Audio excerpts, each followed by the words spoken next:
Yanis, I can say yesterday in the Telegraph, your essay was absolutely extraordinary on one of the things you do best, which is game theory. Let me bring up the quote that really got my attention from Dr. Varoufakis, and this again in the Telegraph. Key to finding a way out of the current Brexit impasse is to focus on creating the space for a great debate.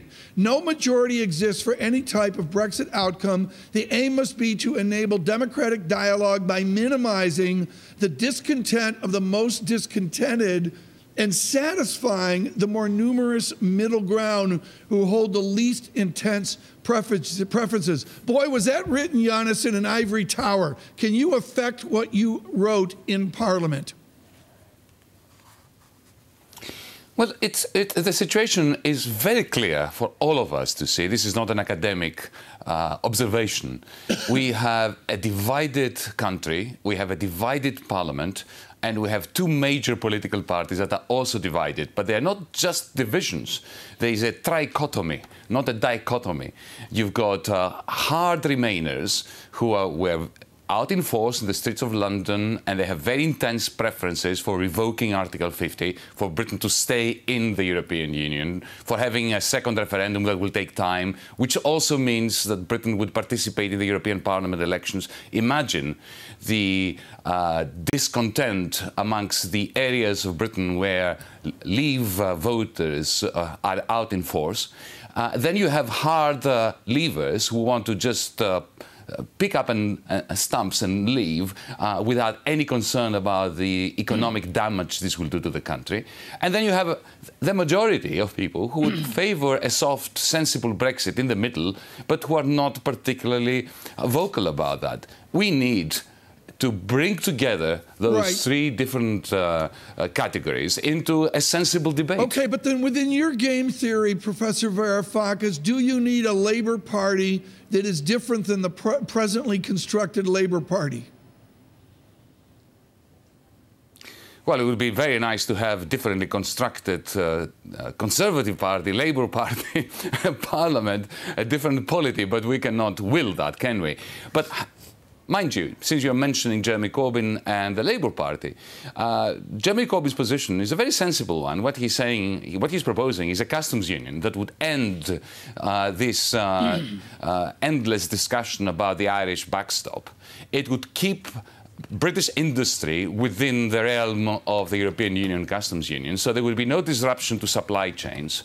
My personal view is that it was a very evenly divided electorate back in 2016. There was only 1.8% separated the Leavers from the Remainers. The sensible small C Conservative solution would be for Britain formally to get out of the European Union, to respect the verdict of the people, but at the same time to stay both in the customs union and in the single market for an indefinite period, during which to have the debate of what next step Britain should take. Yanis Varoufakis, what surprised you from the EU side? It seems that Brussels, was actually trying to be a little bit kind to the UK by, extending so that there is no hard Brexit. Could they have done more, or have they done enough? Remember what Kissinger said once? The problem I have with Europe is that I don't have a telephone number to call when I want to talk to them. You mentioned the EU position. There is not one EU position. German industry is panicking over the prospect of a hard Brexit. Then you have bureaucrats like Mr. Barnier. Mr. Varoufakis, have they not talked with one voice? If you look at the position, they may actually want different things, but they seem to, this is the deal, you're not getting another deal, and we stick to our position if the red lines are still in place. This is quite correct. They've had one formal voice with which they spoke collectively. But behind that voice, there were very different rationales and very different concerns. And don't forget that this voice is simply a recalcitrant one. What it says to London is, quite quite sensibly, you cannot have your cake and eat it. But beyond that, there's been no attempt by the European Union to play an active role in finding a solution. And I understand why they have a problem. Take, for instance, the recent people's demonstration in the streets of London, which was quite magnificent.